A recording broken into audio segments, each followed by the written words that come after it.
इधर 9 अप्रैल को बालाघाट आ रहे प्रधानमंत्री नरेंद्र मोदी की सुरक्षा व्यवस्था को ध्यान में रखते हुए प्रशासन के द्वारा उत्कृष्ट विद्यालय के आसपास से गुमटी लगाकर व्यवसाय कर रहे फुटकर व्यापारियों को हटाए जाने पर पूर्व सांसद एवं बसपा प्रत्याशी ने जमकर निशाना साधा है।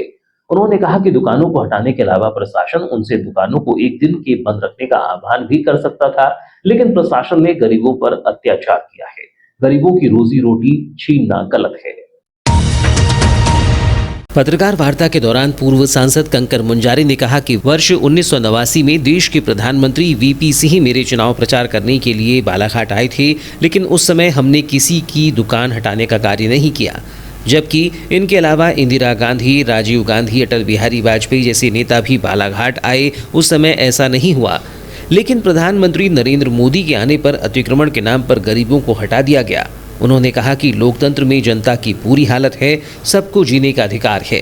बालाघाट में लोकसभा चुनाव प्रचार करने के लिए भारत के प्रधानमंत्री नरेंद्र मोदी आ रहे हैं और उनके आने पर पूरे गरीबों की दुकान को उजाड़ दिया गया है और अम्बेडकर चौक के आगे तक उजाड़ दिया गया है। उत्कृष्ट स्कूल का मैदान है, वहाँ से लेके वहाँ तक दोनों तरफ की दुकानें उजाड़ दी गई। जो गरीब आदमी रोज कमाता है, रोज खाता है, और 2 दिनों से मतलब भूखा पड़ा हुआ है।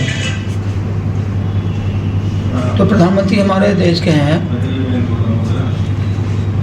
और इस तरीके से गरीबों की रोटी छीनना ये बहुत गलत है, बहुत खतरनाक है। ये दुकानें पक्की जो थोड़ी बहुत करी उनको तोड़ दिया, उनके हज़ारों रुपए का नुकसान हो गए।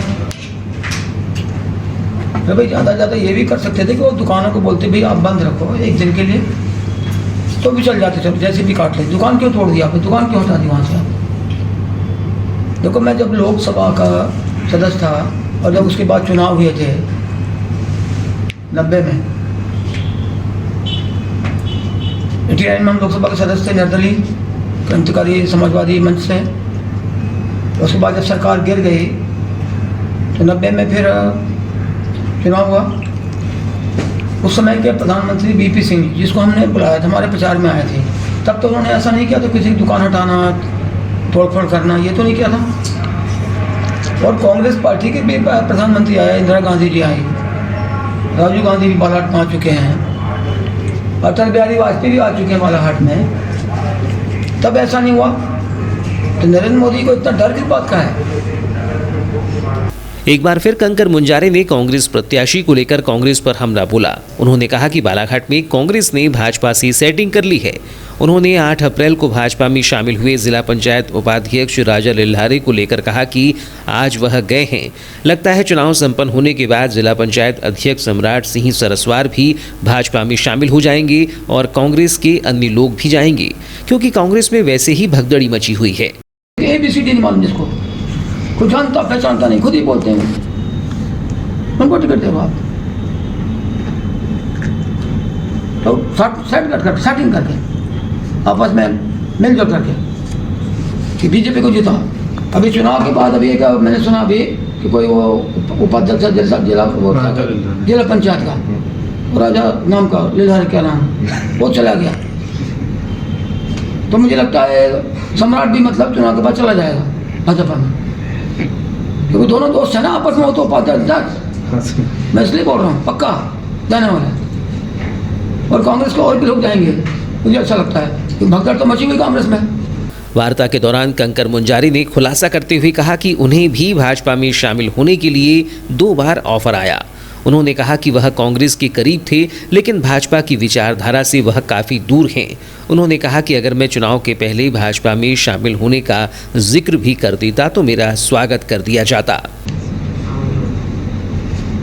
आपके बारे में भी तो चर्चा चल रही है कि बीजेपी को जिताने के लिए कंकर मुंजारे मैदान में गए। हमेशा बीजेपी को हराने के लिए मैदान में वो जो दुष्ट लोग हैं, जो बुद्धि उनमें कम है, वो अफवाहें चलाते हैं। जो दुष्ट लोग हैं, जो समाज विरोधी लोग हैं, कंकर मुंजारे का कितने बार ऑफर आ चुका बीजेपी का।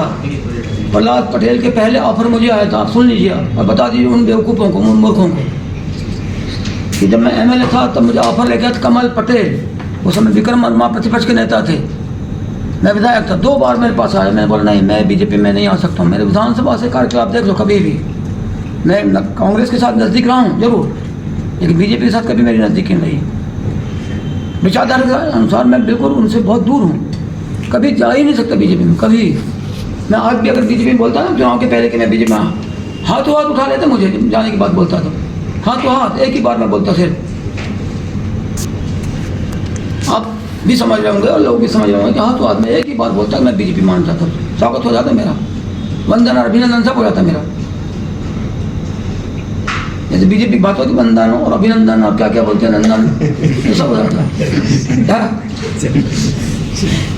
वो दुष्प्रचार करते हैं लोगों को भ्रमित करने के लिए, लोगों को बहकाने के लिए। हम एक विचारधारा पे चल रहे हैं, हमारी क्रांतिकारी विचारधारा समाजवादी विचारधारा है।